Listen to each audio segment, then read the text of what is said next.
Hello, good afternoon. Good afternoon mga Inday Dudong. For today's video day, magluto tayo ng saging. Piprituhin natin today.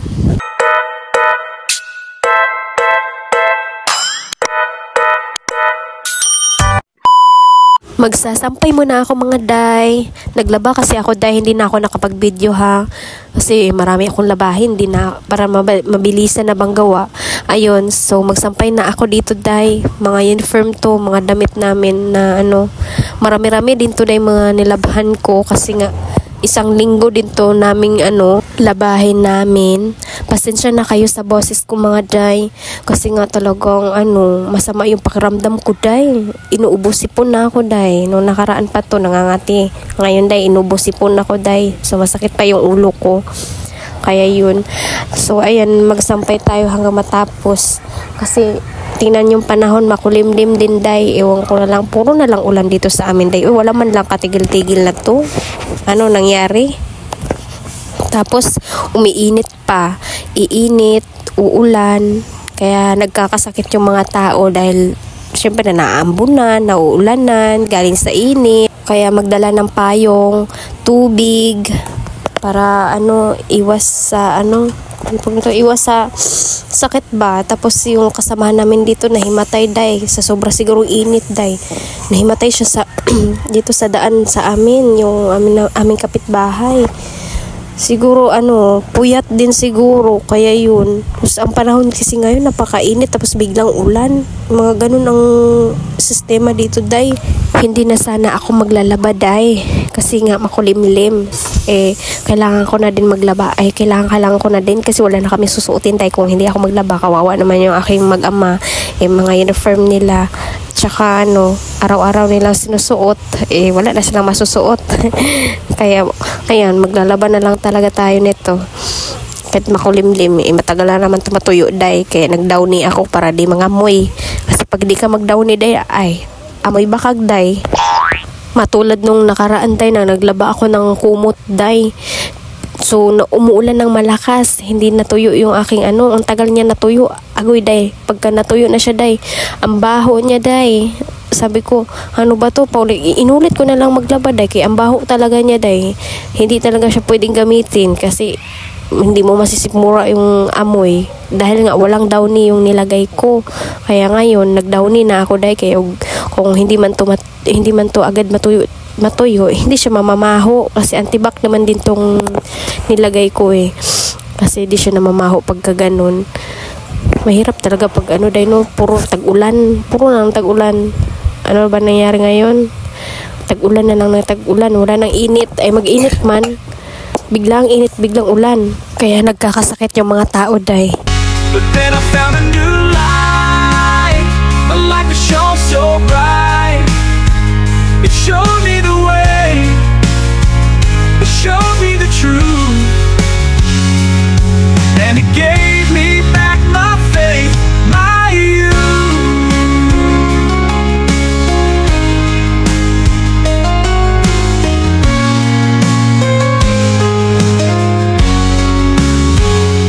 But then I found a new light, a light that shone so bright, it showed me the way.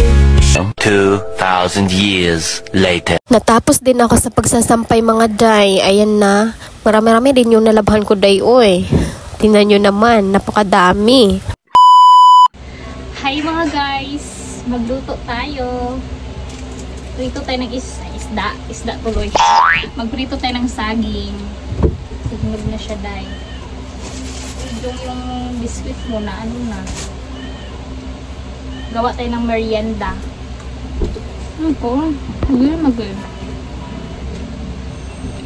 Request kasi ng anak ko na magprito daw ako ng saging, kaya pumunta kami ng palengke kanina. Kaya yan, marunong na mag-request yung anak ko day. habang lumalaki yung anak ko, puro request na siya, day, pabili ng ganito, pabili ng ganyan. Kaya sinasabi ko sa kanya, pagka may pera na tayo, at saka wag puro pabili ha, sabi ko sa kanya, kasi nga mag-aral ka muna ng mabuti para may magandang future ka, at paglaki mo, yung mga gusto mo mabibili mo na. Yan ang lagi kong sinasabi sa kanya, day, kasi mas mabuti na yung sabihin mo ng maaga para malaman niya, ay ganito pala yung sinasabi ni mama, no, tama pala yun. Maganda kasi na ipaliwanag mo agad sa kanila, day, hindi yung tuwing hingi nila bibigay mo agad, kasi ikaw ang mahihirapan yan, day, paglaki nila. Mas maganda yung naturuan mo ng maaga para alam nila, hindi sila basta-basta na manghingi kasi ay ganito, lalo na wala naman tayong pera, diba? Kasi nakikita ko sa kakilala ko, sinusuntok-suntok niya yung nanay niya, day, kasi hindi nga bigyan ng gusto nila. Ay Diyos ko, sabi ko, dapat sinasabihan mo yan, sabi ko dun sa kakilala ko.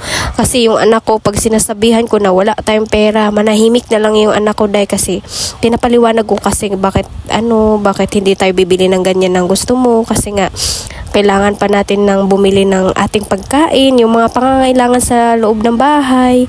Kaya papaliwanag ko talaga yan sa anak ko, day, para maintindihan niya. Kasi kung pagbigyan mo sila sa gusto nila, day, ikaw yung mahihirapan yan, day, masasanay yan, day, maging maging maldito, iba yung ugali nila pag pinapagbigyan mo siya sa lahat ng gusto nila, taga-request nila, susundin mo. Ay naku, day, ikaw talaga mahirapan, day. Kasi tested ko talaga yan sa mga kakilala ko na yung mga nanay nila pinagsusuntok kasi hindi bigyan sa gusto nila. Yung anak ko nga hindi nga marunong yan sa pera, day. Pagbigyan niya siya ng pera ng mga ninong niya pag tuwing December, so marami siyang maipon, day. Sabi ko, iipon natin yung pera mo. Hindi niya yung kinukuha, day, hindi katulad sa ibang bata ngayon na mga maliliit pa lang, marunong na. Akin yung money, hindi yan sa iyo, mama. Gumaganon yan sila. Ay, ito anak ko, wala din pakialam, day, pagdating sa pera. Kasi hindi namin sinasanay sa ganun. Kasi ayaw namin siya masanay ng ganun, day. Kasi mahirap na. Dapat ipaliwanag mo mga dapat niya matutunan para sa bandang huli hindi ka magsisisi, at matuturuan mo pa sila ng magandang asal na marunong magtipid, day. Kasi importante yan, marunong sila magtipid habang bata pa. Kasi itong anak ko, day, tinuturuan ko na ngayon na medyo may na siya, may kaalaman na din. Ngayon na 6 years old na siya, sabi ko, yung pera mo, kung may sobra, ihuhulog mo sa alkansya mo. Nag-aalkansya yung anak ko, day. Tinuturuan ko talaga yan siya, day. Kaya yan, sabi niya, mama, marami na yung alkansya ko, napupuno na. Kaya nga, sabi ko, hayan mo na, ibibili natin yan sa mga gamit mo, kung pang-allowance mo sa school, may mahuhugot ka. Sabi ko, mas maganda yung ginagawa mo na ganyan, na kasi importante talaga yung pagtitipid, kasi hindi lahat ng bagay, hindi lahat ng araw na may pera tayo, at kung kailangan ng pera, may mahuhugot ka. Yan yung pinapaalala ko sa kanya, day, pang matured na yung sinasabi ko sa kanya, at least, 'di ba, nung bata pa siya, marunong na, 'di ba?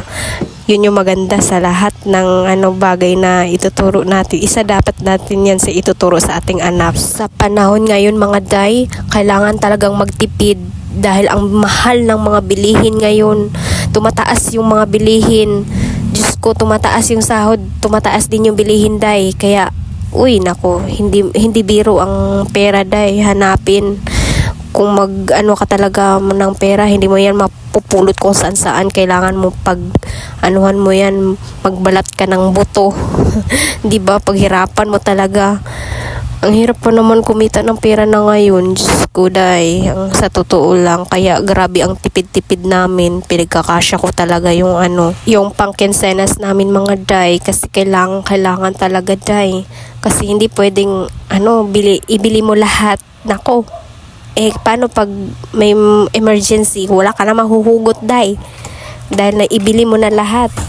Kaya sabi ko, di bali nang hindi masarap lagi ang ulam namin, basta araw-araw may pangkain kami. Kasi kung bibili ka ng masasarap araw-araw, day, one time lang yan, kinabukasan wala ka nang uulamin. Yan yung iniisip ko, day, lagi. Sabi ko, hindi pwede na ganun. na habang may pera, bili ka ng masarap, pasarap ka ng pasarap. Pagka binukasan, wala ka naman ng kakainin na. Diba, day? Ganyan ako, day. Ayoko yung, bahala kayo dyan. Mag-ulam ako ng gulay dyan or kaning tuyo dyan. Wala naman ko kaarte-arte. Mag-arte-arte ka pa dyan. Pasarap-sarap ka ng ulam. Kinabukasan, wala ka na din ulam. Pwede naman tayo mag-ulam ng masarap, day. Kunwari, sa isang linggo, kaisa or kadalawang beses ka mag-ulam ng masarap. Ganun yung ginagawa namin, day, tuwing day off ng asawa ko. Ayan, tuwing day off lang pala ng asawa ko, kami ng ulam, magluto kami ng ulam. Pero pag simple lang ulam namin, day, nagugulay lang ako. Yan, tipid-tipid lang din ba? Inutusan ko yung anak ko nga bibili siya, day. Tingnan natin sa tindahan. Ayan siya, day. Inuutusan ko kasi, day, bumili ng mantika. Tapos bili ka na rin ng gusto mo dyang kainin. Mga candies ba or biskuit. Ay, bumili siya, day. First time niyang bumili sa tindahan, day. Kasi pag inuutusan ko yan dati, day, ayaw niya kaya nahihiya siya. Tsaka hindi daw siya marunong. Ngayon, day, marunong na, day. Tingnan mo. May na talaga ako nito. May binata na talaga akong mauutusan. Nakakatuwa, day, na yung anak mo mauutusan mo na, day. Marunong na, day. Diyos ko, day. Diyos ko. May binata na talaga ako, day. May mauutusan na talaga ako. Sa sunod, ititrain ko na yan maghugas ng plato, day. Maglilinis dito sa loob ng bahay. Di ba maasahan mo na talaga? Sa susunod, may tagasaing na. Yung mga ginagawa namin nung bata, ipapagawa ko rin yan sa kanya, day, para pagdating ng panahon, marunong siya. Kung saan siya pupunta ng ibang bahay, marunong siya tumulong. Ito na yan, day, nakabili na yung anak ko. Diba? May nautusan ng inday nyo, day. Binata na talaga yung anak ko.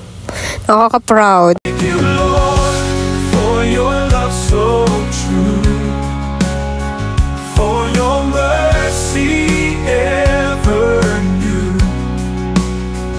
In my heart, a grateful song. Paprito na natin ang saging, day. Ang saging namin. Marami yung saging namin, day. Siyempre, hindi mawawala yung patungan natin. O, diba? Para tumangkad. Dahil nga mataas yung natin, lutuan.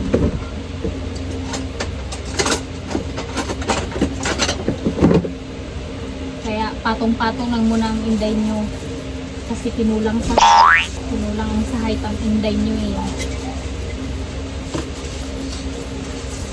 Maliit kasi yung mama at papa ko, day. Hindi matatangkad. Kaya tayo. Mana lang tayo. Nagmamana. Nagmamana ang mga maliliit.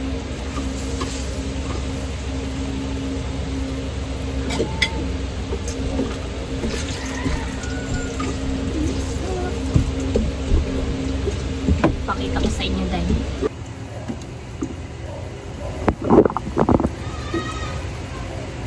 Baliktad na natin agad, day, kay nasusunog agad to kay mainit. Malakas yung apoy na natin. Yan. Pula-pula na yan, day. Iprito ko lang to, day. Hindi ko na siya lagyan ng ng asukal. Ayaw ko may asukal, day. Matamis na kasi din to, day, eh. Kaya lang, prito lang siya. Kami lang naman din kakain. Kaya di na kailangan Ang galing ng anak ko. May mautusan na talaga ako, day. Kasi marunong na yung anak ko. Diba nakakatuwa? Marunong na yung anak ko. Na-amaze ako. Kasi marunong na siya bumili. May mautusan na.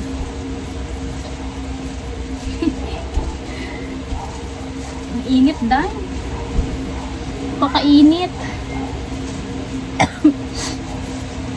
Pakainit ang may kulimlim pa naman yung langit, parang uulan. Ay. May kidlat, day. Yung anak ko busy.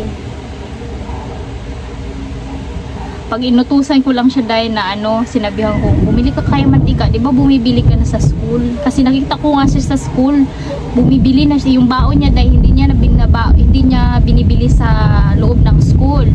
Paglabas nila, pag uwian na, ay dumadugundong na dahil, pag uwian na, tsaka siya bibili dahil dun sa tindahan. May kasama kasi siyang bumibili, yung mga kaklase niya. Yan. Kaya natuto siya dahil pangalawang beses na yung ginawa. Ay, marunong ka na palang bumili-bili ha.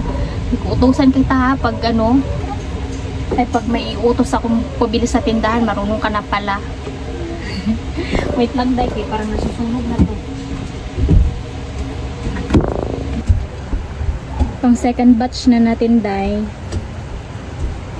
Luto natin. Umuulan na siya dahil, tingnan nyo. Kita nyo ba dahil? Umuulan na. Uy, alis ka dyan kayo na galaw-galaw dito oh. Alam mo yan na. Doon ka na sa labas mag-wash your hands. Dali.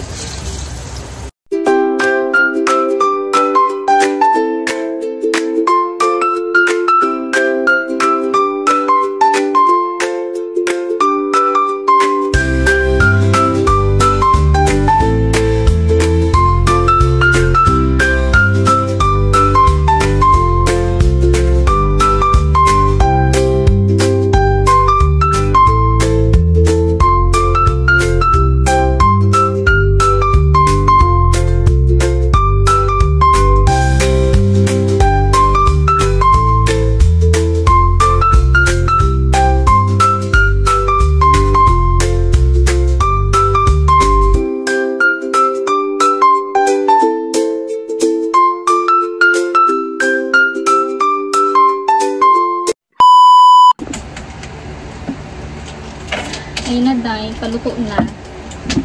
Babaliktad na natin to. Ito na yung luto. Naluto na yung iba.